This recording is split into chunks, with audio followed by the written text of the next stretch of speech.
Assalamu alaikum and welcome to another live. Let me And know when we go live, yeah? we are live now, bro. Yeah. Do that exactly when we're live. All right, so I'll do it again just for you because I'm not going to argue with you. Assalamu alaikum, brothers and sisters. We are live. We're live Are now. we live, or are we just live? We're live, alive, and live now, inshallah, both. Oh, nice. We're live, bro. Alhamdulillah. I mentally had to prepare myself just because I know you, bro, and I've seen you, mashallah. So I had to mentally prepare myself for anything and everything. So alhamdulillah. All right, bro. Assalamu alaikum, Zeeshan. Bye. How are you? Walaikum assalam. I'm doing. It's all right, you know. It's better than yesterday. Yesterday was too warm. Today, alhamdulillah, a bit of rain.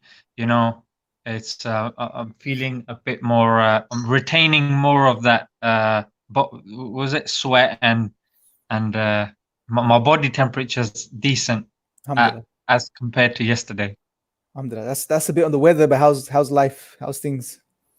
Yeah, could be better. MashaAllah. So bro, it was a year ago since I met you. Almost it's over a year now, isn't it? SubhanAllah. Yeah, sorry about that. No, it's not a problem. I was just reflecting because I watched you shared the podcast with me, mashallah, and I was just reflecting over just spending time with you, and it was Average. fun. No, it wasn't average, bro. You know what was very special about that meeting was that normally, like I was expecting you to be like just who you are on screen, like just that funny guy, mashallah. But I saw that side of you, and I saw another side of you as well, which was very deep and reflective and so on. And that was, that's something that surprised me because it just got me inquiring and thinking as to, your style of dawah, bro. It's very unique and it's very special. And I want to sort of speak to you about that first, if you don't mind. I hope you don't mind. Do you I mind? hope you don't mind. You don't. Hope you don't Okay. mind. All I right. gotta put down in words. I love when Brothers, you start doing that thing with your eyes. yeah, that's me trying to gather myself for what's coming, what's about to come, bro. What's up next, Fanla? So, bro, talk to me. Are we live? Yeah. We are live, bro. We are live, and there's people actually saying salam to you and Oh, smiling, I can't and see the comment. you've got people in stitches already. You can, if you go to chat, there should be a chat button on your window. You can Oh, see then all I the can't comments. see you, isn't it? Yeah, so you got to choose, bro. You got Oh, to choose. You got to sacrifice. I'll stick with the comments then. Yep. It's probably better. You've seen enough of me already, bro. Alhamdulillah. So yeah, bro, look, talk to me about one thing I noticed is you brought a very unique flavor to the da'wah, right? You brought this very unique style and perspective to the da'wah. And to be very honest, when I initially, because I've been seeing your stuff for several years, when people initially see your stuff, they're taken back. Yeah, they're like, how is this da'wah? Some people have this perception, like he's just doing You comedy. probably think it's Dawat. Yeah, it's dawah to some entertainment. That's what they think. That's the initial perception. It's just funny, it's comedy. How is this dawah? But when you start watching your stuff, bro, you start to really appreciate what you're doing, which is seriously, bro. Honestly, I did. I hope other people do too, and I'm sure they do, bro. That's why, mashallah, we see that through the number of people that follow and watch your stuff and share your stuff.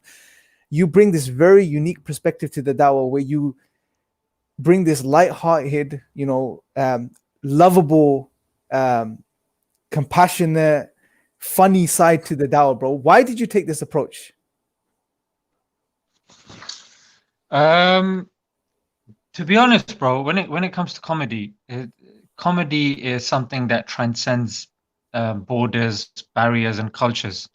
No matter who you are, I think it's always had the power to do that. Now it's obviously been curtailed now, but I think for centuries, comedy's just been above and beyond political correctness, and it's been a mode of getting across so many ideas and so many things.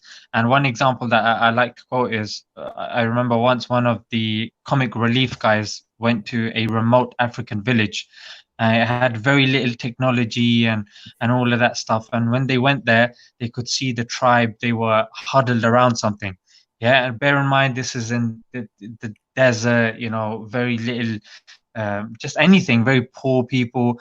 And when they kind of leaned in to see what they were huddled around, it was a television. And when they looked at what was playing on the television, it was Mr. Bean. So, I mean, Mr. Bean's always had that power because he doesn't necessarily speak. And that's the thing with comedy. Sometimes I get people messaging, "Oh, bro, can you enable subtitles because I can't understand what you're saying." But it's interesting that they're watching, Hmm. but they can't understand what you're saying. Mm. It's because I think now, especially with what's going on, comedy is it's a refreshing way of getting through to people whilst entertaining them, and I think we've kind of lost that in the Dawa. And the Dawa has become, when a person feels they want that boost, again, it has to be a conscious decision. Yeah, for a person to make a conscious decision to go on a Dawa video, otherwise it's not going to appeal to them. But when it Mm. comes to comedy and entertainment, a person looks to go when they want to learn, but also when they want to get entertained. And I think that's a very interesting kind of way to reach people in a very unique way. SubhanAllah. SubhanAllah. And but to Definitely. be honest, and what's I think what's even what's powerful is that it's a mixture. Like it's funny, but when you need to get serious, you get serious as well. And I've seen that. Like you somehow manage to get across very serious messages in a light-hearted way, and that's a very unique combination. Now, for that, bro, is it like preparation or just naturally just happens? Like, or is it Yeah, something like? just I mean, I'd say with jokes, like Mm, I help certain people, certain brothers that are doing Dawa. I find to edit their videos is much easier mm, than to edit, say, my video, or even to prepare for it. Because when it comes to jokes, they have to be well timed, they have to be well edited. If if I made a joke and the scene is left to go for one, maybe a couple extra seconds, that joke is dead. You mm, kill the joke. So the cut has to be in the right place. mm, The inflection or the way you've enunciated certain words have to be done properly. And even when you're coming up with a joke, you have to understand that you have a variety of audiences. So sometimes with the certain joke, like it's hilarious to the British audience, but I know I'm gonna get Canadians watching, I'm gonna get Americans watching, Australians watching. So then I have to kind of take an example of somebody that they'd understand as well. And sometimes it may not necessarily have a certain effect on the joke. mm, Sometimes I find the joke funny, but it's a bit inappropriate, and it can, it's not really classed as something which is compatible within religion. So to find something which is compatible with the religion that also makes people laugh, that's well timed and well edited, and that retains people's attention, mm. it's yeah, it's a challenge. It's a challenge. And yeah, just sometimes you just have to let it flow. Sometimes I am on camera and I prepared a joke, but I'll deliver in a different way, or something else will come to me. Obviously, with the grace of Allah, Allah just plants us. Obviously, so yeah, it's not as easy as it seems, but I do Mm. take that as a compliment, because somebody actually said when they were designing the iPhone, they said design it in such a way that it doesn't look designed. Mm. SubhanAllah. So yeah, so sometimes it's interesting. I like it when that question gets asked, because it shows that it comes across natural, Yeah, even though there needs to be a lot of thought yeah, into yeah, it. But at the end of the day, it needs to be yeah. something that's natural. I think it's important Sallallahu. people understand that because I realized that when I met you, and before that I didn't like, and that's why I asked you because one thing I noticed you're very meticulous as far as you know you're not just reactive. You plan and you think and and I think when you say that's a very good mindset to have in the Dawah generally, that we shouldn't just be reactive. Something happens, we jump on it, but sit there, think about it, plan it, think of the consequences, the problems that may arise by you doing something. Would you say that's a good piece of advice that people should keep in mind if they're getting involved in Dawah, no matter what aspect of Dawah they get involved in? 100%. I mean, to be honest, I've got certain videos that I've just been sitting on for months, I Mm, would say. And I know if I was to upload that video, it would do really well. There's just certain videos that you just know. mm, Yeah. For example, there's this actor. Bollywood actor called Shah Rukh Khan. Yeah, so Mm. he was talking about depression. Now, when that particular video with him and another actress was going viral, for me to kind of make a video, I mean, I could even do it today. I could have done it last week. Could have done it in Ramadan, which was peak time. Mm. But honestly, I certain videos, there has to be something of value in there. Yes, there's entertainment, but the lesson that I'm giving, I don't just want to say something for the sake of it. It's like they say about certain hadith scholars, like Imam Ahmad bin Hanbal, rahimahullah, that before compiling a hadith, he would make sure that he has acted upon it. And that was the first time I think he did cupping. Before compiling the hadith and cupping, he actually did cupping himself. Subhanallah. So I like to kind of apply that principle to myself, that um, it has to be something of value. If I'm talking about depression, I'm not just gonna say random stuff about depression just for the sake of it. I have to have lived through it myself. I have to believe in what I'm saying, because it comes across. I think even through subtle inflections, you can kind of read a person. You can see if they actually mean what they say, or are they just saying it for the sake of saying it? So yeah, there's certain videos like there's one I think on Mufti Menk and Adam Saleh. There's another one on Shah Rukh Khan. There was I think there was another one on Tommy Robinson. But because I didn't feel I could bring value to those videos, or I didn't have enough, or I just wasn't feeling it, I Mm. didn't upload it, even though I Yeah. know those videos would have done well.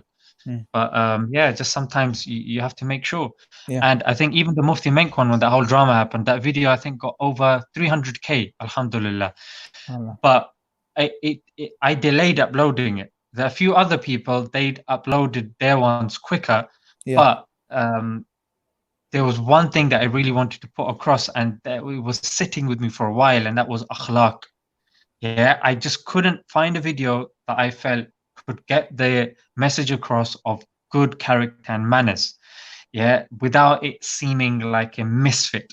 And that Mufti Menk video, where he was having an interaction with somebody who was disrespecting him on Mm. his Instagram live, that was the perfect time for me to put that across. And alhamdulillah, when I did, a lot of people appreciated it. So yeah, I 100% agree with what you're saying.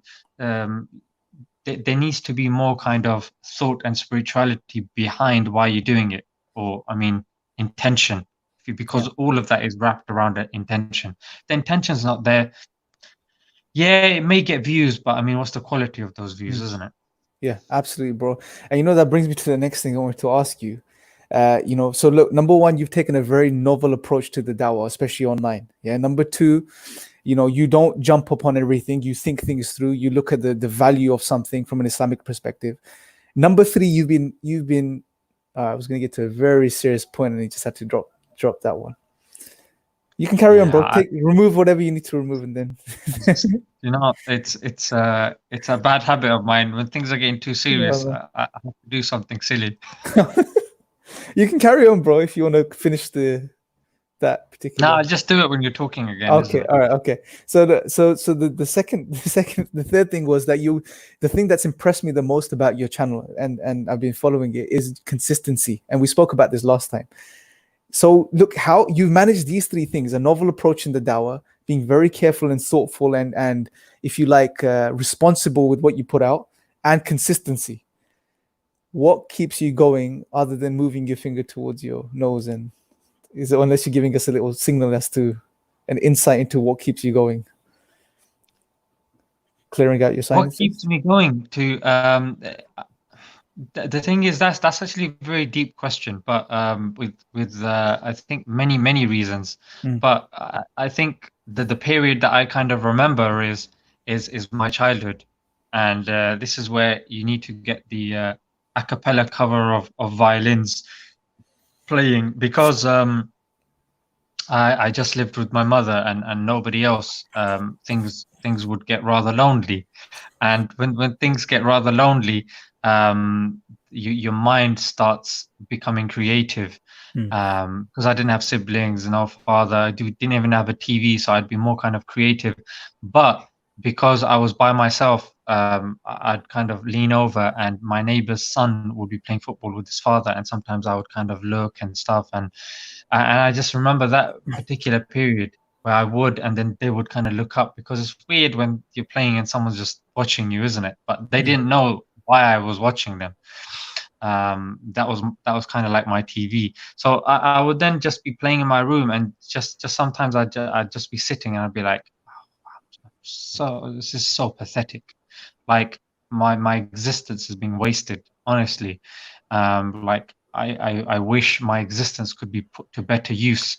And then How there old would were be you? Sorry, how old were you at this? Roughly, I just think so. primary school days. Hmm. Yeah. And then I would see people, mashallah, when I would go to the masjid, I would see the imam on the member. There'd be hundreds, if not thousands, of people listening to him, sitting down with discipline. And I was like, wow, that's amazing. The fact that, each word that he's saying is reaching thousands of people. I mean, what better way to make the most of your existence? I mean, there can be no higher and more blessed. Blessed is a bit of a cheap word, but more honorable. There's no thing that can supersede somebody that's glorifying Allah, because there's no one higher than Allah. And then I was like, wow, I wish a time can come where I could do something like that. Subhanallah. And I would make dua. And it would be, "Ya Allah, use me to spread deen to the four corners of the globe." And I just remember those periods when I was a nobody, even in secondary school. I was an introvert. Yeah, I'd get bullied, and I didn't think that I had much of an existence or something per se. And I remember that through exalting the name of Allah, Allah gave me honor. And I guess it's that period that I don't forget. So anytime I do kind of think, oh, I'm getting tired, or it's 2 o'clock at night and I should stop editing, I think back, and that time of my life is kind of magnified. And I think back and I'm like, nah, I've been given this opportunity. And it's even, and I really do watch these interviews of these celebrities as well, because despite that, seeing the actor or the musician that we do on the screen, I like to see their interviews, to see the person behind the projected fake kind of perfect image that we see. And one such interview was that of Shah Rukh Khan, when people ask him that, oh, you can't go anywhere and this and that, and how do you feel? Do you sometimes wish you didn't have it? And he said, no, because I remember there was a time I would work so hard to get my name out there, and now it's out there. So no, I don't regret it, sort of thing. So there was a time where I'd upload a video, and I'd wish I'd get like a hate comment or flipping Subhanallah. any comment. You know what I'm saying? For that like, I was like, God damn it, man. Anybody, just goddamn message on it. And now when people are watching it, and I've got that crowd, and I can bring those experiences that I had in that kind of quiet moment of my life. Yeah, that's what keeps me going, bro. That's what keeps me motivated. So I see the follow up for me now is, psychologically speaking, if now obviously I had a very different upbringing, but where I can relate with you is periods of my life I faced a lot of isolation, and where you're away, where you're not getting attention from people, and you feel distant from everyone else around you, right? And you want to do something, you want to achieve something. Now, most people in that situation, when they get exposure like this and they go online and start getting a following, it gets to them in a negative way. It sort of, that becomes the goal, that becomes the ends, and Allah becomes almost somewhere at the back of the mind. It's now your intention has become for getting more likes and more followers, and you live off that, right? You're living off that following. How did you manage to counter that? Did you face that as a problem? Was that ever an issue? And if you did, how did you overcome that so your intentions were clear, bro, going forward? Because as you know, and I do, bro, if your intentions go off track, you're gonna burn out and you're gonna crash, right? Eventually, you're not gonna be able to Like sustain yourself. Jahannam, the hellfire. Well, yeah, that eventually would be the result. But in this world, you're gonna burn out as well, right? Whoa. Let's Well, if you don't keep fix it up, simple, bro. Yeah. yeah. Okay, so how did you keep it? Let's start condemning people to Jahannam. No. Yeah. Let me clarify. If you deliberately die upon, I'm joking, bro. I know what you're saying. I know what you're saying.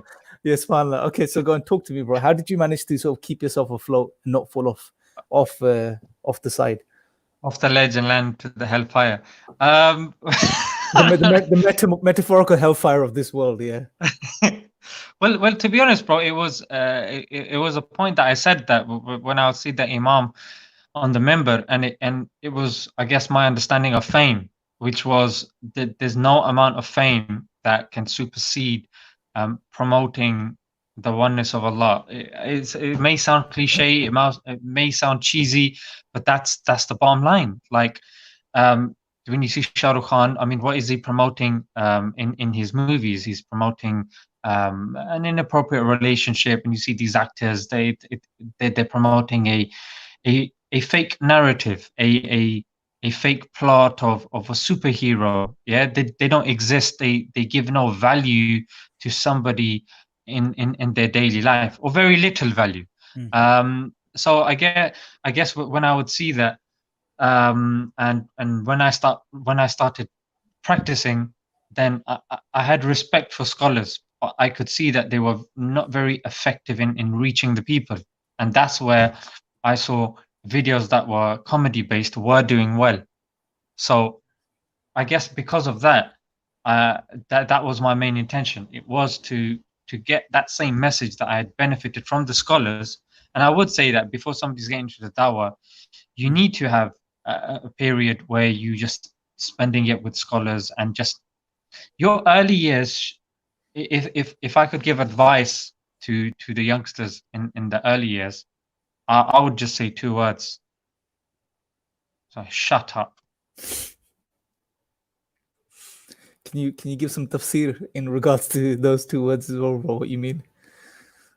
Yeah, just zip it, quieten down. Yeah, there's no need. Your early years should be spent observing, watching. They say an intelligent person learns from their mistakes. A wise person learns from the mistakes of others. So in that sense, look at the mistakes that the elders are making. Look at the mistakes that maybe imams are making, or that famous people are making, or people that are breaking up in their marriages, or people that are leaving home, or people that are self-harming. You know, your youth should be spent listening to your teachers and studying them, because let's face it, you don't have value to bring to the table. I know certain people will say, yeah, but let's not bring in inappropriate parts of the human anatomy into the discussion. Yeah, let's leave that to, maybe your videos, and then you can possibly elaborate on those sorts of things. But yeah, I would say that's very important, because you look at what actually matters, what mistakes people are making. For me, I guess when I started practicing, that was it. Like that was my goal. And I guess what kind of kept me on was my upbringing. I guess my mom, like, she wouldn't allow me just to go wherever I wanted, whenever I wanted. She kind of kept on me in the kind of vital years of my life. Yes, I didn't have that much pressure when it came to religion. I mean, religion was something that was in our home. It wasn't forced. It was just I wasn't encouraged, nor was I discouraged. Like, I would go to the madrasa, we'd pray, we'd fast, but it was the bare minimum. And I guess because of that, when I would hear the imam speak and stuff, it would invoke my fitrah. So when it did, I would genuinely believe what I heard. Like, Jannah and Jahannam exists. Like, you can only be successful if you follow the laws of Allah. Like, I don't understand, like, what else? Like, yes, sometimes when I watch certain things, I become inclined, and I could be like, wow, that lifestyle looks amazing, but I don't see myself in that lifestyle. I don't see myself in a pub. I don't see myself smoking, because these sorts of things, I mean, once you learn certain things, you can't unlearn it. Yeah. Like people say, I mean, there's even alcohol. It's called a pint. Like when you go to the when certain people go to the pub, or when you watch these programs, call it a pint of piss. Yeah, when you're going past the brewery, it stinks. Yeah, when a person smokes cigarettes for the first time, they cough. Yeah, and it's in line with the hadith that says when you do something bad, initially it's uncomfortable. Yeah, a black dot gets put on your heart, but when you continue doing that, it darkens the heart and then it becomes easier. So I don't know, I guess that whole fitrah thing made sense. And I don't know, like, although it may seem nice, but I don't know, I can't see myself doing that, because I guess I look at other YouTubers as well, like KSI, these mega Yeah, YouTubers, and they regret what they've done previously. yeah, And they now, um, yeah, that sort of stuff, I guess, to be honest, bro. And I would credit a lot to my upbringing mm, and my mother as well, to be yeah. honest. SubhanAllah. But And but the you fact know, that I wasn't forced to. that's so there are people that fall into that type of boat where the fitrah speaks to them. You know, they get that right, so cushioning and upbringing as they're growing up. But then there's the other side of the spectrum as well, the youth, and especially you know these guys are. And I'm sure I don't know what your demographic is, bro, but it seems like a lot of youngsters, teenagers follow your work as well on YouTube. So especially in the West, bro, there's a lot of, and even in the East, bro. To be honest, it's everywhere in the world today. A lot of youngsters and youth are now falling prey to the things that are going to move you away from your fitrah, right? And they're everywhere. So what advice would you give them, bro? Like, and how are you trying to communicate to them via your channel? And what advice just would you generally give them to protect themselves in those years, other than shut up, which is very important, by the way, very important advice you've given. What No, else would shut up is in the early years, not Okay, not in the teenage years. It yeah, doesn't work, because okay, in the teenage years, that's the time that you learn through a dialogue, debates, mm, discussion, arguing. That's what it is, because you're challenging certain things yeah, and ideas. So that, yeah, the shut up thing is for the early years early and years, for okay, yourself as well. okay, But when with regards to what you're saying, I think it's a bit unfair, to be honest, bro. Because I think parents have let us down quite heavily. Because the parents that I hear moaning and groaning, mm, normally when I ask them basic questions, like when they're asking about social media, or how do my son or daughters on social media and this and that, I'm like, okay, so she's on Instagram. Okay, mm, tell me what you know about Instagram. yeah, Oh, these young guys, we didn't have this. Okay, okay, we didn't have it. Yep, that spiel is all very nice. Are you aware of it? Who gave her the phone? hmm, Okay, what's the dynamic? What are the routines at home? But what have you instilled into your child, and what have you demonstrated to your child? And most of them are just at work. Most of them are at work, leaving their child to be brought up and given values by the television and by the colonized curriculum.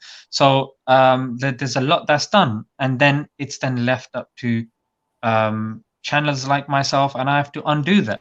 And it's going to take time. In fact, post, they say, psychologists or academics, they say post the age of 25, you can't necessarily change a person subhanallah, unless it's through two things. A person will only change if, number one, they undergo trauma, or number two, by constant reaffirmation. That's why when you see in these self-help books, one of yeah, the tools they use is repetition and self-affirmation. When you get up in the morning, you repeat this to yourself, and neoplasticity and neogenesis, where you're trying to rewire the brain, and mm, NLP, which is a type of counseling, neuro-linguistic programming, and stuff like this. So it becomes more difficult when a person's growing up, to be honest, bro. And but if I was to kind of ignore these root issues, which I can't, yeah, mm, I'm against just blasting the youth, because they're going by what they're used to now. yeah, Um, but if somebody is uncomfortable, because they're only going to be watching if they're unhappy with the system. Yeah, mm, if they're unhappy, but they don't know, and they're like, yep, I want to get out of this. It relies on them, and the only way we do that, and that's why you see in my videos sometimes I get French Montana saying, going to the masjid, or sometimes I'll show Eminem talking about the best thing is him, bringing his children up. People are like, oh, why are you talking about that? Because these are the people respected by these individuals, mm, not Sheikh, Suleiman or whatever, so and so, because they can't relate to him. So mhm, once you get the kids kind of relate, and that's what I would say, go on my channel, look at what these celebrities are saying, and eventually it's not gonna bring you happiness. Look at yeah, these interviews, look at what they're actually saying, number one, and then number two, Surroundings are very important. Mm. Yeah, your friends. Boy, they say a friend. They say what a friend. I think there was an analogy given that a friend is worse than a poisonous snake or something like that. Because when a poisonous snake bites you, your life goes. But when a friend entangles you, then your iman can go. You know what Mm. I'm saying? Like the most shaitan can do is whisper, but a bad friend can literally pull you Mm. and force you to do something, like take you out or whatever. And we've seen that in loads of movies. So friendship, I think this concept goes over on social media. Like I'm very particular about who I follow. Like when I get up, like who's coming on my feed, who's giving me this information. Mm. And even in the weak moments when a person is watching movies or whatnot, be very particular and choosy about which movies you're watching. Yeah. I mean, there's certain movies, if you type in movies that will make you feel smart or movies that will give you a lesson in life. So again, it's about lesser of two evils as well. Mm. Even when you are going to that, that's very important. Be very cautious with Mm. that. Who are you following? Even on the WhatsApp groups. Yeah. Are your friends bringing value to you? And it sounds very cliche, and mashallah, I'm glad that scholars have covered that. But there's this kind of thing about who you're following. Yeah. Who you're following and stuff like this, I think it's very important. Yeah. And this would be the main thing that I'm putting across. And yeah, there's others as well, but obviously Yeah. But you know, I it's don't something wanna. I was just looking at the comments. There's something that's coming up. And again, this is another misunderstanding by the youth, especially, which is they think Muslim Islam practicing is the opposite of being intelligent and forward thinking and progressive and all of this type of stuff. Obviously, when they see you now, like Zeeshan back end, you know, he knows his stuff, he's well read, he knows different things about different topics and ideas, and he all of this type of stuff. It comes as a bit of a surprise to some people, you know, especially the youth. They're like, okay, if you're a Muslim and practicing, you're the opposite of all the other good stuff. What would you say in regards to that, bro? I think people that have been watching my videos, I think they know, to be honest, because I get that across. In Mm. fact, majority of the sources that I will put across are secular sources. For example, discussions of books on podcasts that I go on. There's only one um, app that I pay for, Mm. and that's called Blinkist. Mhm. Yeah, that's the only app I pay for, and that summarizes books in 15 minutes. Yeah, it's literally into like 9 slides, and then you can hear it as well. People know.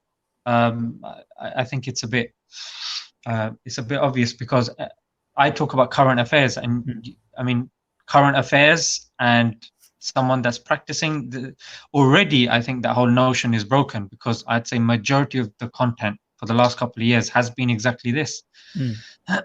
So I'd be surprised if somebody says that Yeah. after watching my stuff, because Yeah. I think I've definitely got that across that academia and being practicing nowadays goes hand in hand. Mm. It's necessary. You Yeah. can't be. It's like my mum would say that make sure that you're well spoken. Because if you're in a gathering and you're speaking well, people will take you seriously. Yeah, and when because this whole Molvi image, like the Asians know what I'm saying, that people think that Molvis or people that are they look practicing, they immediately get called things like, oh, he's a sheikh, or he's this or he's that. I think people have more of a pressure now to kind of show that, look, I am much more smarter than you. Mm. I'm much more well read than you. So I think you need to let me finish my point. Yeah. You know what I'm saying? Because sometimes they think, oh, he's a Molvi. I mean, what does he know? Yeah. But when you start quoting Leo Tolstoy, when you start quoting, Dostoevsky, and when you start quoting certain concepts in Rupert Sheldrake, and you start talking about dogmas in science, and you start talking about neoliberalism and logic tables, then they're like, whoa, okay, fair enough. And I would say that it is very important for a person especially if you're practicing. You have to know what you're talking about, and knowing about the world that you're living in. It's a very important medium of dawah, because you have to understand. Well, this is why I say that I've seen that people are becoming more and more allergic to قال Allah and قال Rasul, that Allah has said or the Prophet has said. So when you start saying that, people switch off. But when I say, oh, Jim Quick, who has trained Will Smith to utilize his brain more, and he's released his book, and I bought that, and in there he said ... Or Simon Sinek, he talks about the millennials, yeah, or if somebody, for example, is talking about minimalism, yeah, or stoicism. So sometimes I would say practicing people do need to be a bit more clever how they get things across. By being aware of these sorts of things, you get it across, and then you show that, look, 1400 years ago, Islam discussed this. You know what I'm saying? So yeah, 100%, I would agree with that. And I think it's important. And what about, so say if there's some non-Muslims watching this right now, right? There's Muslim youth as well who are moving away from Islam, for example. Hey, non-Muslims, yeah, I'm a Muslim. I come in peace.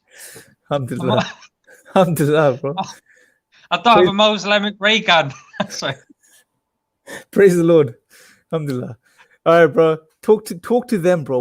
Look, you've mentioned Islam is not averse to knowledge or studying. You know, it actually encourages this type of stuff. Muslims are well read, right? Especially, and it's a good thing to be well read. So what would Islam give these people in the 21st century, which they're not getting from a sort of a secular, non-religious, godless outlook? What does Islam have to offer? Look, Dave, yeah, I'm a Muslim. I've accepted the Islam. You're watching, mate, and you're thinking, what is this bearded bloke banging on about? And frankly, mate, I don't really know what I'm going on about half the time as well. But one of the things I can say, mate, is if I drop this whole act, if you're watching, mate, congratulations for making it to 37 minutes. It shows that you're a dedicated individual as it is. Yeah.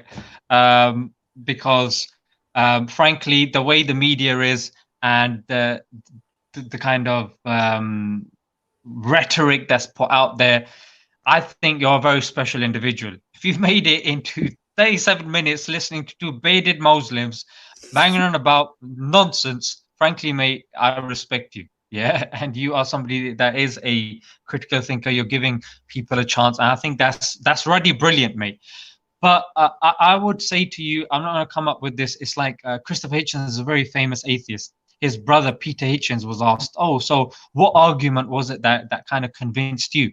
And he said, there is, I mean, me telling you that's not going to benefit you, because to each individual, it's a different argument. It's something different that they're lacking, that relates to them and that appeals to them. So there's no one kind of magic key. Sometimes for some people it's an experience, for some people it's a thought, for some people it's a trauma, for some people it's just questions, just unhappy questions about existence. And I'm going to be honest, there was a time I was, you know what, like I was angry. I was angry with God. I was angry with everything. And I guess and in my kind of anger, I was not making excuses for Islam. I put Islam up to the test, and it really well passed me. And I'm going to be honest. Would I rather, have a Brad Pitt type, or what's his name, Chris Evans, the guy who plays Captain America, or that guy, have a short kind of stubbly kind of thing, and have a haircut nice, and would I do that? Of course I would, mate. Why on earth have I got a flipping beard that each time I'm eating cereal, that flipping it, like it's down there? Yeah, I wipe it once, I wipe it twice, and then I'm just like, you know what? I'm just wipe it at the end after I finish having my cereal session. Like, what's the point? Yeah. Or when I'm at work, and then I'm like, oh man, now I have to ask my employer if I can have a prayer break, and then I have to see him sigh and look down and be like, yeah, go on, like he's doing me some sort of favor. Or walking down the street and in my robe, and some little girl's looking, oh, well, mommy, why is he wearing a dress? Why am I doing this to myself if I flipping didn't believe in it? You know what I'm saying?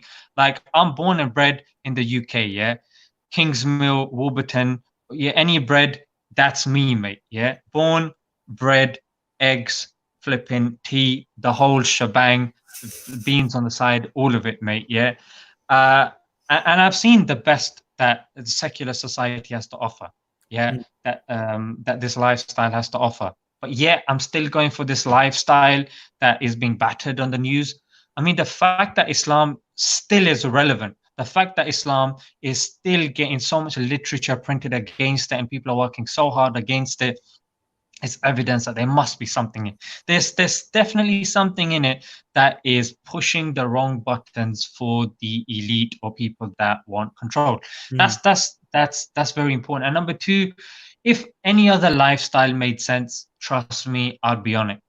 I'd be on it. You know what I'm saying? A lot of us would be on it. Like Islam, I'd say, is the most trickiest religion.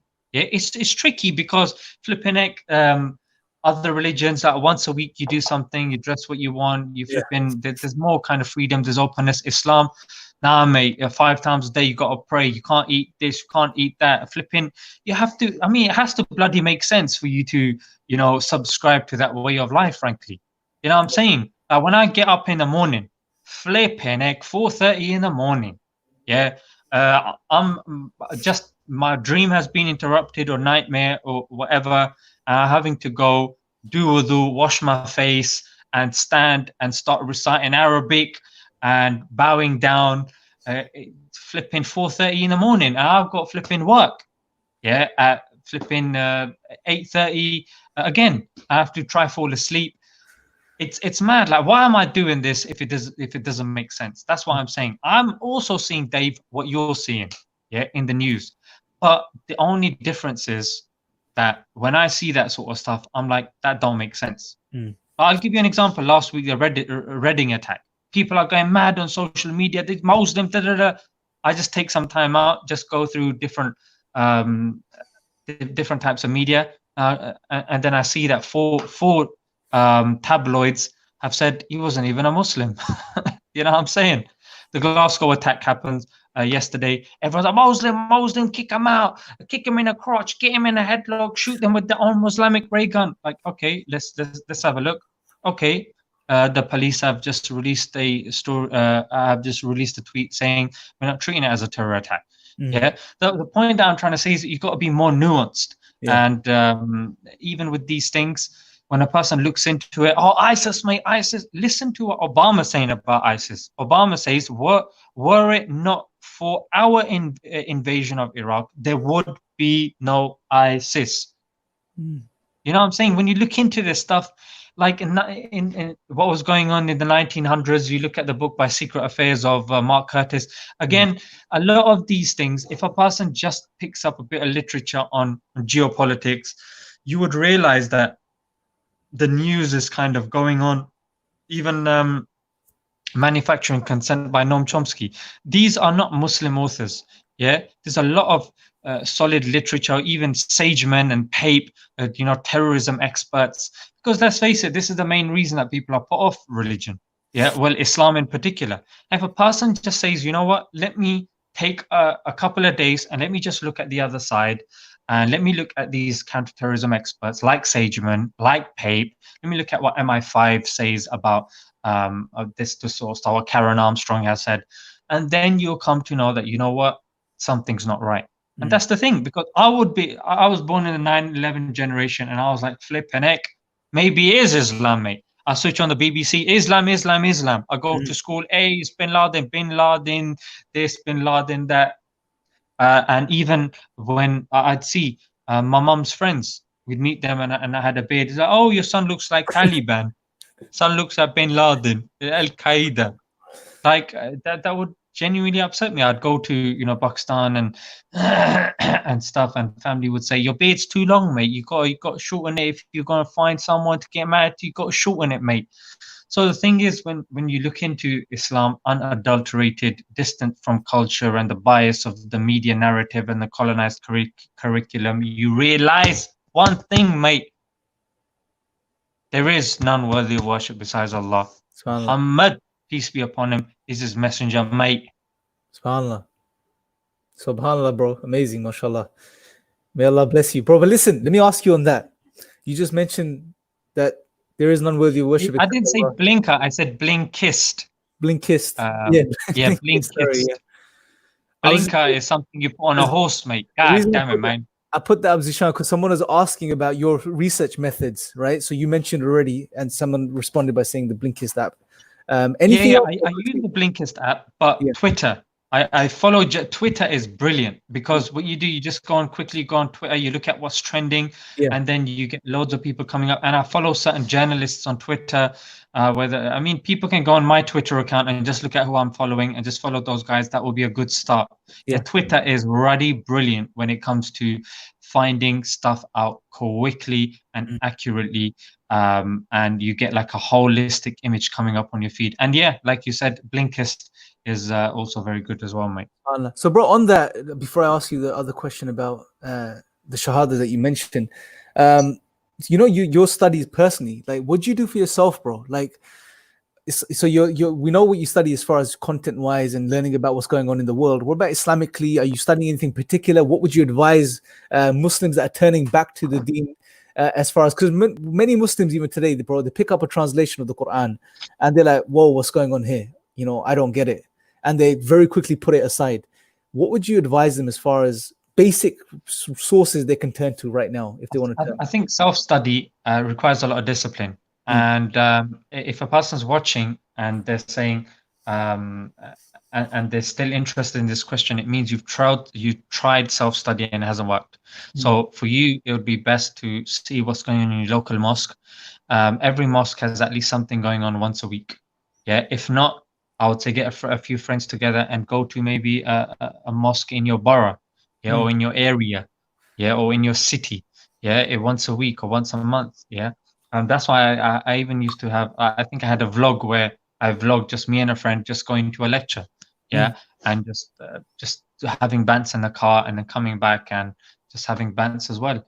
So the whole point of that was to encourage this sort of thing. That definitely take a few friends and go, because when you're there, you have to sit in a dignified way. You have to listen to what the speaker's saying, whether you like it or whether you don't. When you're at home, when you're watching it on YouTube or something, it's different.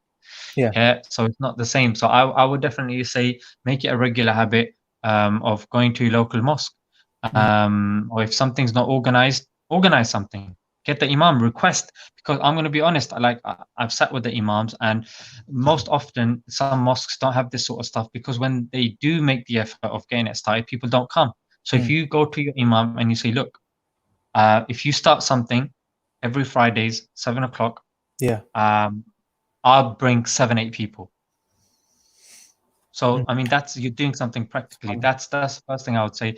And number two, I would say, yeah, befriend people that are practicing.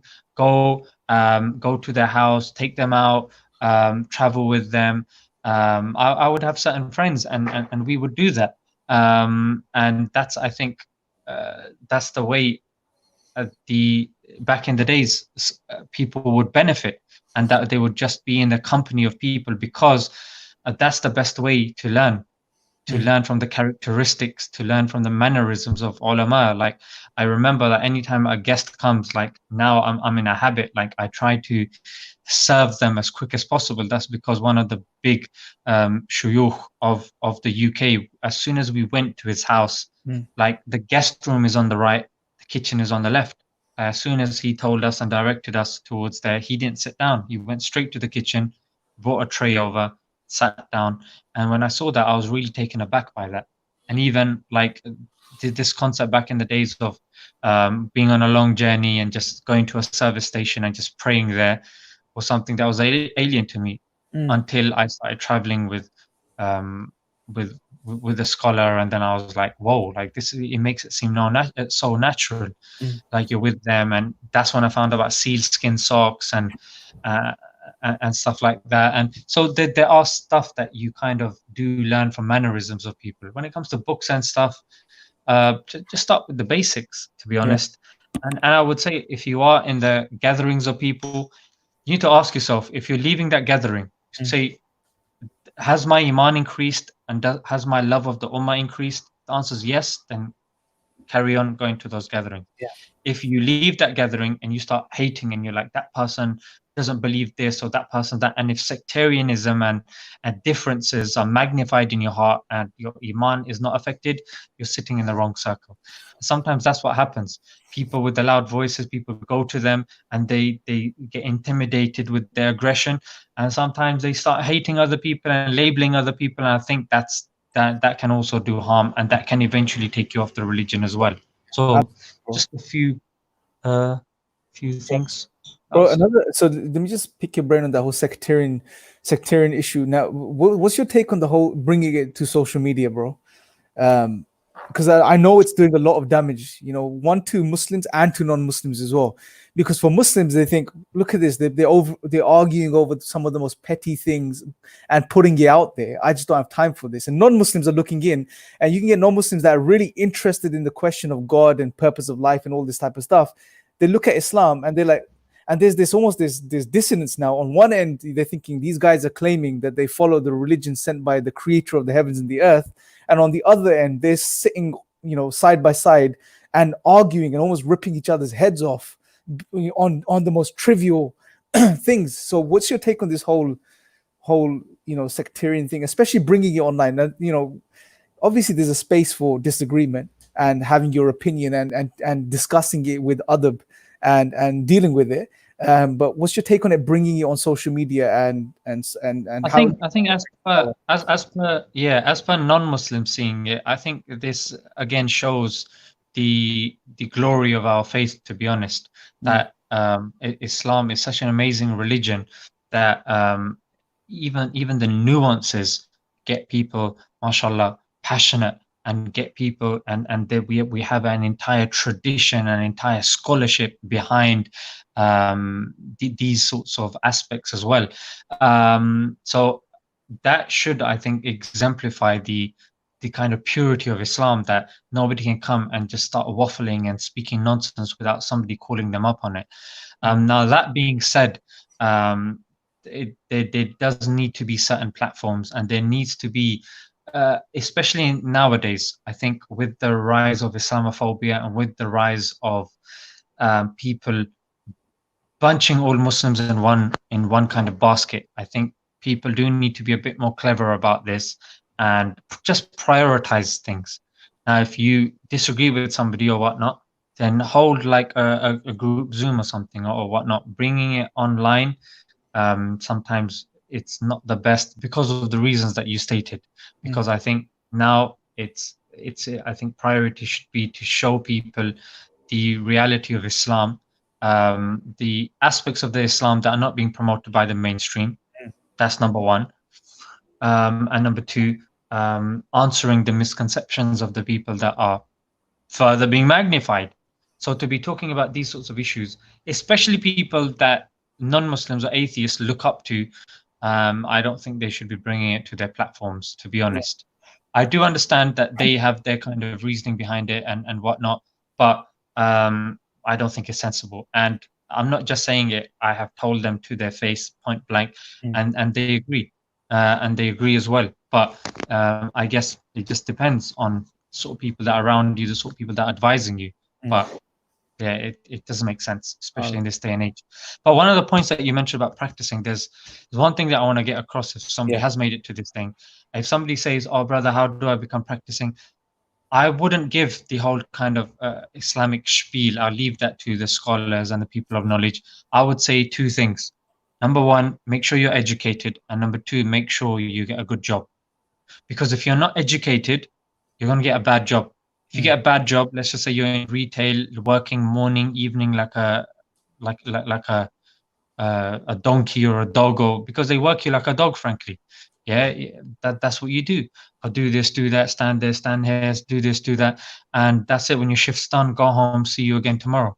So you do get work. And if a person is, and the youth that are watching, and I'm telling you, if you don't have job security, because I spent a certain time and I did not have job security, and I'm telling you, you come, even in Ramadan, you're working late and you miss Taraweeh, you can't benefit from Ramadan, you're in an environment that you can't control. It will affect you no matter what, what books you're reading or whatnot. your environment will have an effect on you. Yeah. So if you are educated, it gives you more options when you grow up. And number two, worst case scenario, or I would say, sorry, best case scenario, you become self-employed. That should be the ultimate objective Mm. for somebody watching, to become self-employed. These sorts of things will help your iman. Person's asking, how do I remain practicing? It's these things, because that will allow you to have flexibility and choice. Mhm. You can be the most, I know people that have studied 5-6 years, but because they can't get a job, they end up working corporate, they end up working in retail, and that's it. All of that stuff starts going, you can't keep it up. Yeah. So I think that's practical advice that I didn't hear from anybody. People were giving me all of these spiels about how to attain khushu in salah, but you're not even going to be praying salah if, let's face it, you're in a retail where your boss doesn't agree with it, or if you quickly have to go to the changing room, you got music blasting and you're praying in secret, and well, where's khushu going to come? You know what I'm saying? Out with the rewind. Absolutely, bro. There's a question they're asking: is Zeeshan gonna can we make some basic online editing course? Because your editing's quite good, bro. Mashallah. Like some of especially the effects that you can get in there, it's brilliant, mashallah. And you're self-taught, right? You learnt yourself, if I'm not wrong. Yeah. You taught yourself everything. So what? Yeah. Okay, maybe not course, but what would you advise if someone's looking to do this type of stuff themselves? How could they learn, bro? I mean, the software that I use is called Wondershare. Wondershare, one word, Filmora 8. Yeah, Wondershare Filmora 8. And that can take you half a day to learn. It's not very difficult at all. Yeah, a lot of things nowadays are automated as it is. If you just go on YouTube, you type in, how do I do this or how do I do that? I would say learn Wondershare Filmora 8, not 9, because 8 is very easy. And just invest in that. I just remember investing a couple of months on After Effects. That was the first major software that I learned. But for editing and stuff, I'd say Wondershare Filmora is very important. Okay.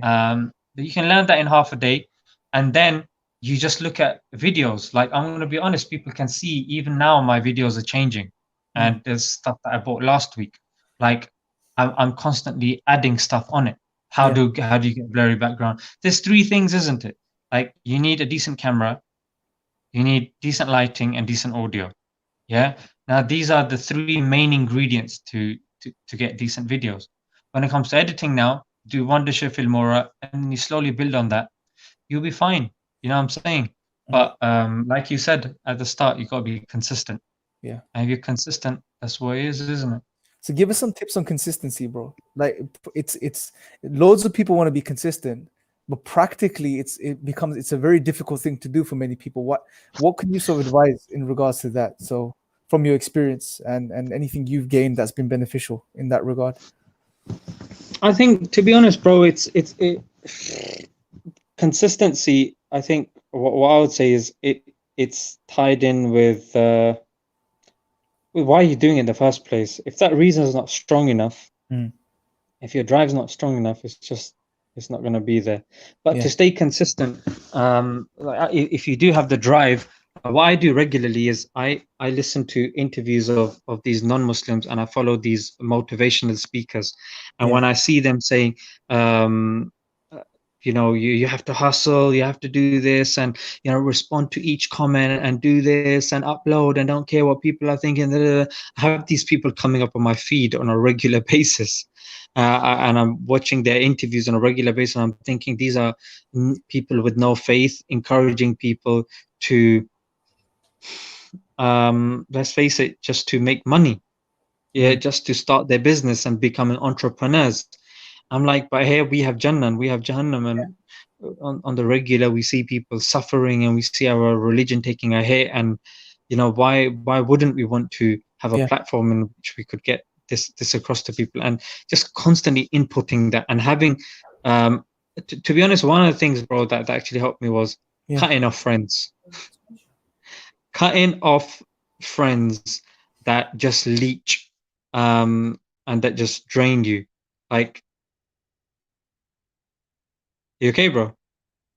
Just the Just the brother was asking me something. Yeah, yeah, yeah. I was So, gonna sorry, bro. yeah, no, no. So, yeah, having good friends, but if you can't get good friends, I would say, yeah, make these motivational speakers your friends, make these motivational books your friends. To have motivation around you, it's very important. And sometimes the people that we have around us, whether it's family, whether it's friends, they do the opposite of supporting us in this thing. They're like, Yeah, oh, how's Dawa going to support you? How's this or how's that?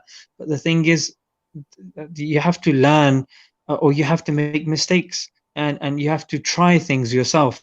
You're not trying stuff, you know what I'm saying? Like, and sometimes our family and friends are roadblock to that, and they actually fill us with more negativity.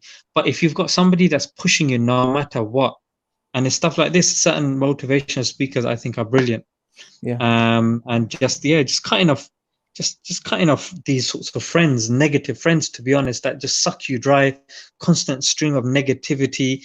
Like, bro, just sometimes being without friends, and just having an online community sometimes is better, to be honest, bro. Sometimes people want to be social so much that they end up just jeopardizing their own future yeah. just to be around certain friends. Bro, let me ask you on that. You said something here, and I've noticed this too.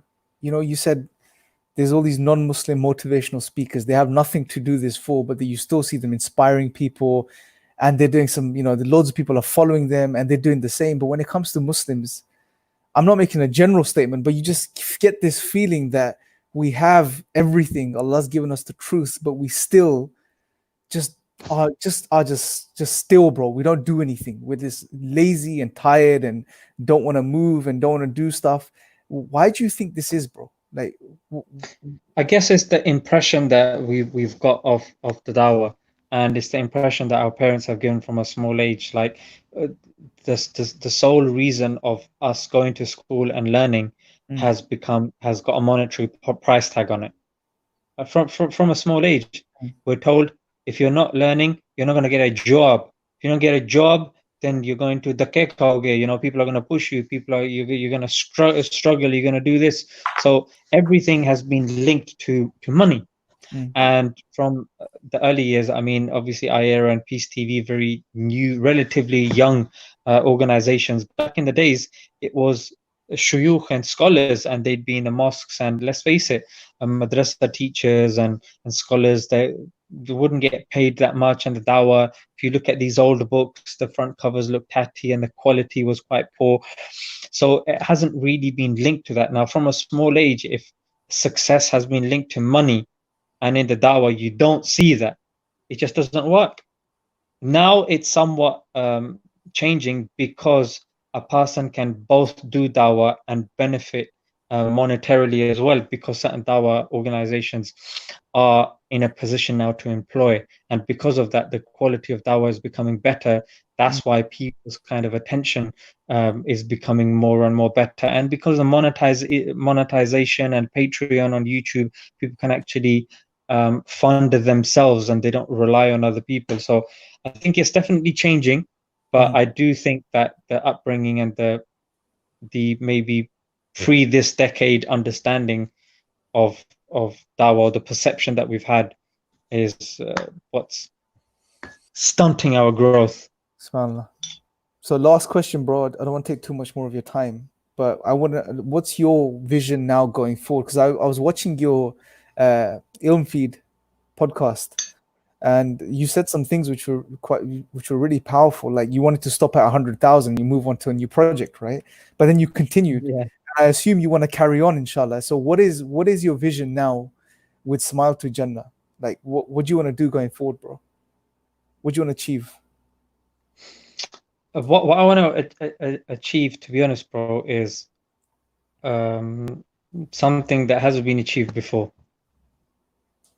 Hmm. Okay. Is that something specific, or is that anything that hasn't been achieved before? It's I guess even in my field, I want to do it in such a way that if a copycat comes, I've set a standard, I've set a bar. Because I remember when I was not in the Dawa, there were certain things I would see and I wouldn't be happy with. Just like people watching, they're unhappy, but all they do is moan. Yeah, the real um, gem or the beneficiary or somebody that can really bring benefit is somebody that watches something, is unhappy, then jumps on that platform and changes that thing. Now, I was unhappy with certain people anytime they'd be in the Dawah. Like I would hear, I'd be listening to non-practicing people and they'd be saying, "Oh, look at these Dawah people always asking for money." So I'd be thinking, okay, if I'm going to go into Dawah, I don't want to fall into that trap. And the other thing is, oh look, they behave this way on screen, but when they're out and about, they're like this. So I was very cautious that I practiced what I preached. Or if I hadn't, I wouldn't discuss that topic, sort of thing. Um, so in that sense, and plus, another thing that I noticed was the kind of fractured nature of the Dawah and not supporting each other. So now I really want to kind of push my platform and get certain concepts across. Like I always wanted to get certain ideas. I wanted to touch. I was, mashallah, envious of you guys, because personally, I don't think there is anything greater than calling someone to Tawheed, like unadulterated oneness of Allah, and people that are tackling this issue of atheism. I think this is my personal kind of observation that they are top of the food chain. Yeah, that's why I respect you guys a lot, because I see you guys as top of the food chain. Now, I am not somebody that just does that. I wanted to get a piece of that as well. Now, how do I get a piece of that? I can get a piece of that by supporting you guys, by befriending you guys, helping you guys, by even having a platform that I can give you guys and helping others as well that are doing great work, sort of thing. So whether it's Muhammad Hijab, whether it's yourself, whether it's Ira, whether it's Subud. So I guess what I want to do is I want to take certain stigmas of dais and and I want to kind of give a more kind of an image that is more befitting as much as I can to the Dawa. So you notice that in my videos, I don't ask for money, number one. Number two, I try to make my videos as, as appealing visually, aesthetically as possible, the sound. So again, I would watch certain people, and used to tell Ali as well, I was like, flipping, Ali, you're sitting there flipping, the camera's not even in focus, you're using your phone to flip and record, like, God damn it, man. So I made sure that at least in my videos, I didn't do that. In my videos, I'm not asking for money. Or if I have certain talents, I'm helping other people in the scene. Now, without mentioning names, I mean, people probably know, they can see the backgrounds of certain videos being similar or what, and they could probably figure it out. But without wanting something in return, so that's something I want to do more of. Just kind of purge the Dawa scene of um, things that are not befitting of it. You know what I'm saying? So I guess that was my thing, and just going wherever, just being as adaptable as possible. Not planning. Like you're saying, you may be assuming or insinuating what's your plan. My plan is not to have a plan, and just go with whatever's happening. Like, yes, the mode and the medium is comedy, but it could be anything tomorrow. You know what I'm saying? Like if something happens when it comes to so like that thing with moral and evolution that got us discussing evolution, and I was speaking to Sabur and this and that, and that was an interesting time to kind of upload your video as well. So we don't know what sort of trials or tribulations are going to come, or what the Ummah is facing. I mean, we know 15, 20 years down the line, virtual reality and the Neuralink and Starlink satellites are happening, and technology is going to see a big jump. So we should definitely be jumping in and understanding tech and finding ways that we can educate Muslims on tech before those matters happen. Yeah, like we have a problem of firefighting. When a fire is there, then we start tackling it. To kind of anticipate these things and do it in a way that's a bit more kind of clever. And I really want to kind of refine my kind of way of getting certain things across, I guess, and having a more loyal base. That's not really relying on the title of the video, the thumbnail.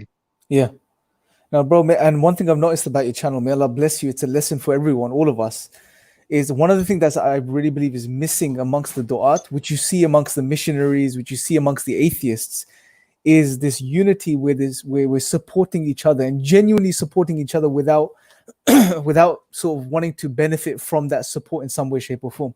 And one of the things I've seen you, and may Allah bless you and allow and keep you sincere and allow you to continue this, is you upload stuff from other brothers, right? And not only just upload it, you will fix it up what you from the perspective you think it's good to fix up to make it a bit more appealing to the people, and you will do that and put it up and put it out.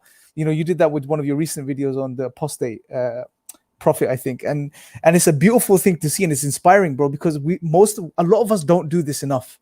And I think if we were started to do this a lot more, subhanallah, you know, the Dawa will benefit so much more. The message will get out to so many more people, you know, and it's something that's lacking, because I've seen it, bro. Like even when Hamza used to do his debates with Kraus and stuff, right? You would see on the atheist forums, bro, they'll be supporting each other, they'll be advising each other, they'll be sharing arguments and points, they'll be going through Hamza's videos, taking out bits and sharing it.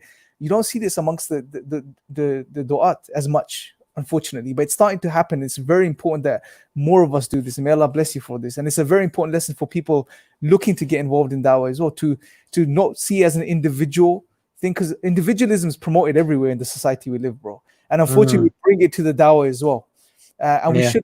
You know, it's not the ethic of the dawah. We need to be united, and we need to be supporting and helping each other. And I see that with you, bro. May Allah bless you. Like you agreed to do this like literally a week ago, and you know, subhanallah, may Allah accept it from you, bro. May Allah bless you.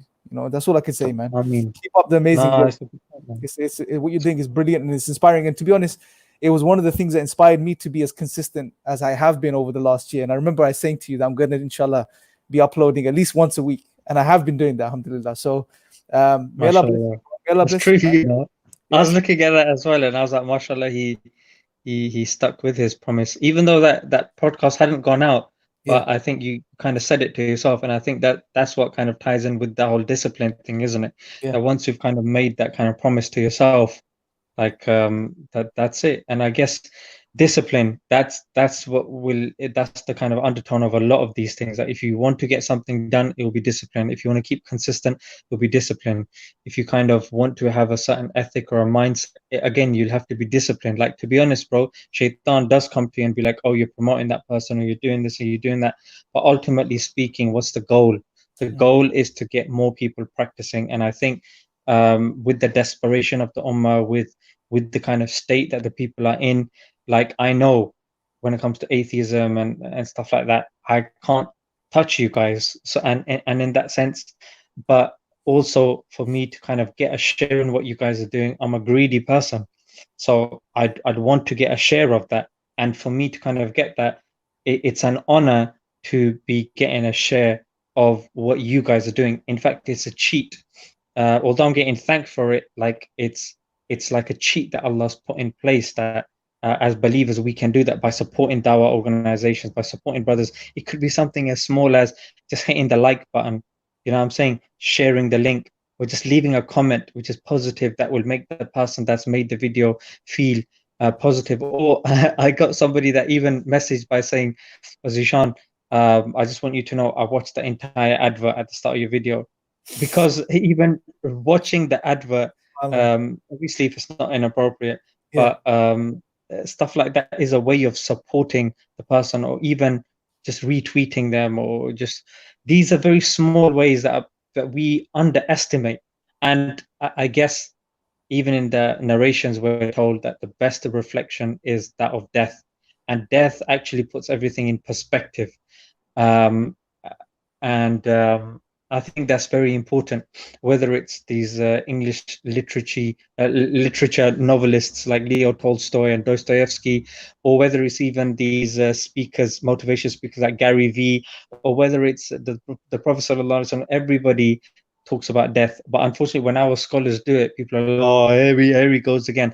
But to be honest, when I do reflect on the things that I've had the most impact on me being practicing, or me just sorting myself out, or having these paradigm shifts, it's those realization that, oh crap, I am actually gonna die. Like, I don't know about you, bro, but although we talk about death, but there's only been a handful of times in my life where I've actually had that, where it's actually sunk, those words have sunk to my heart, and I've actually realized, like, damn, it's actually going to happen. Like, and I don't know. Like, it's weird. Like, I was discussing this with Ali, and we were saying, like, why is it? And it's because we have no experience in this. Yeah. We don't know what it feels like, and we've never experienced this. That's why it feels very alien to us. And we genuinely think we're going to live forever. Yeah. Like, it's not a cliche. Like, we genuinely think we're going to live forever. It's a genuine thing. Yeah. Like, for me, I cannot imagine if I was to die right now, if my eyes closed and my eyes open, it's something totally different. It's something, it's like maybe in an Avengers scene where the guy passes out and when he wakes up and like everything's all crazy or whatnot. So it's a very similar thing, that when these eyes close, the eyes of the heart open, and it will be different.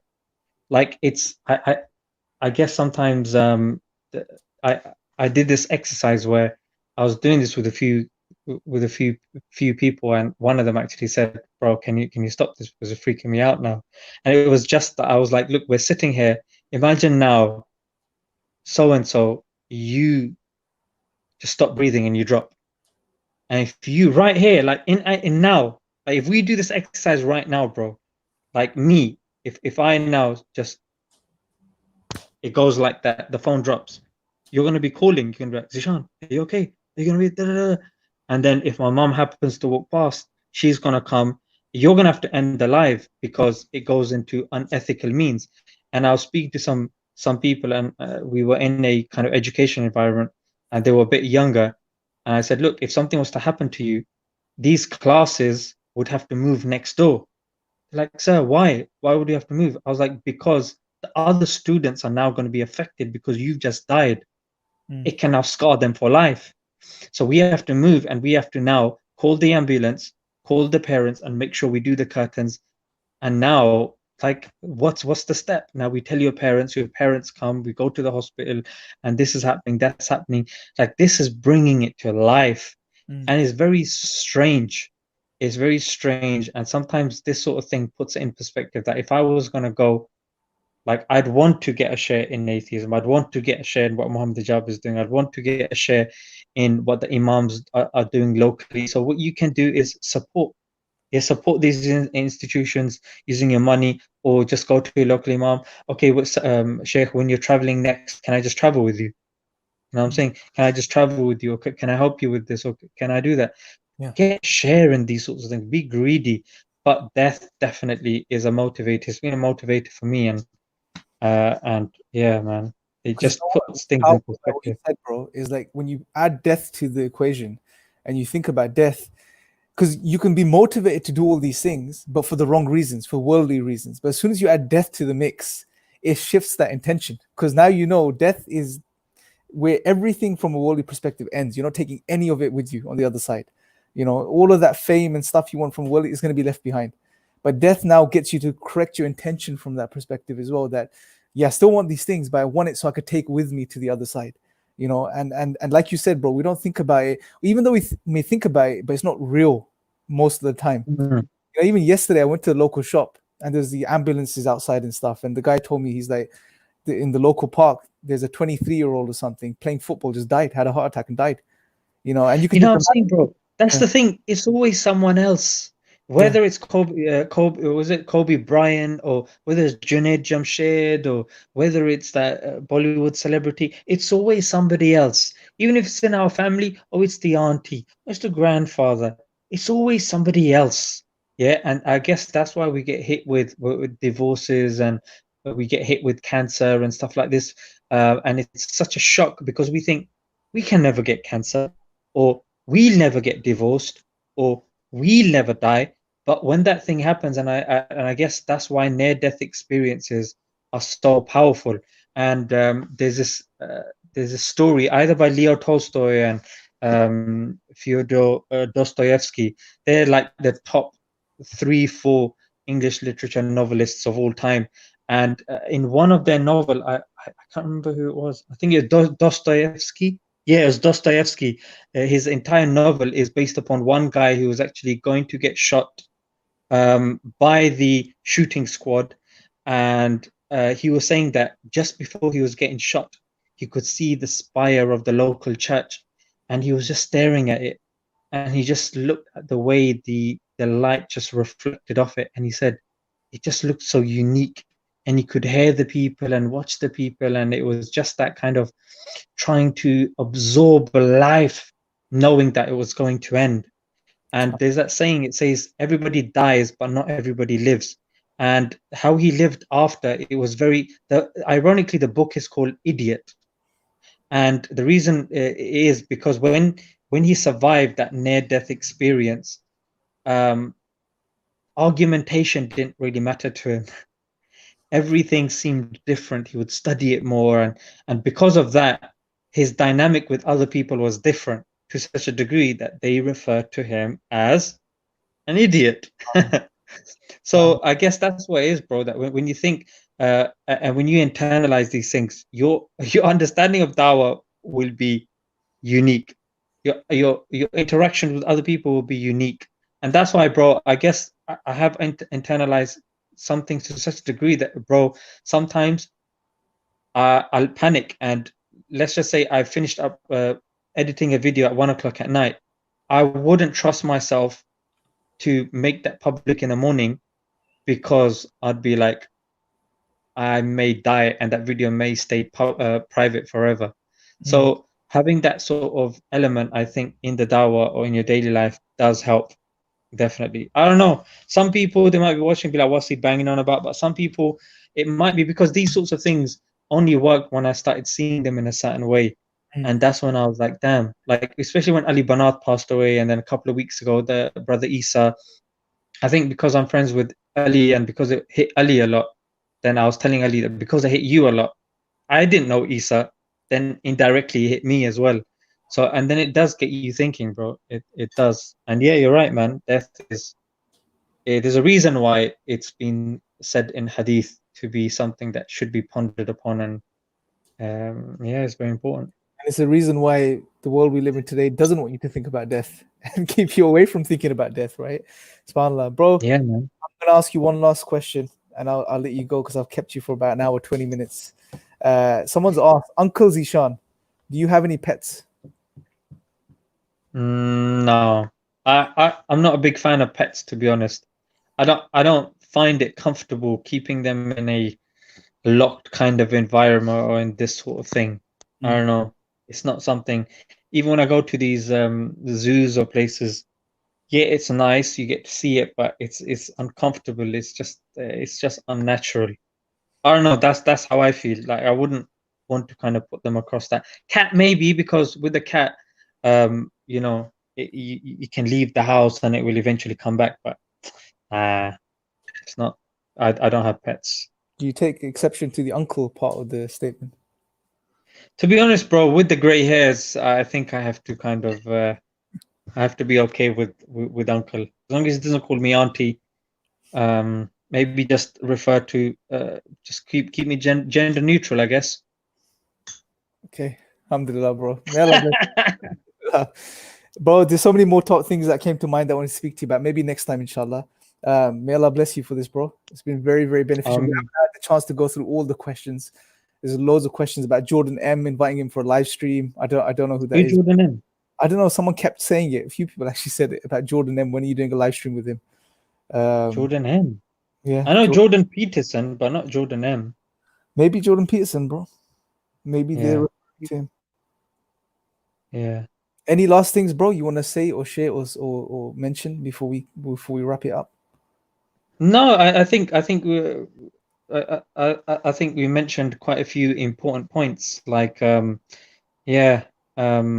just being educated, and ultimately the aim should be to get self-employed, having a good environment, topping up using these Blinkist apps and reading, and having a good environment, be it subscribers or whatnot, and definitely doing something that brings value, or at least supporting people. I think these are the kind of main things, and I'm glad we kind of got that out there. I think that was important.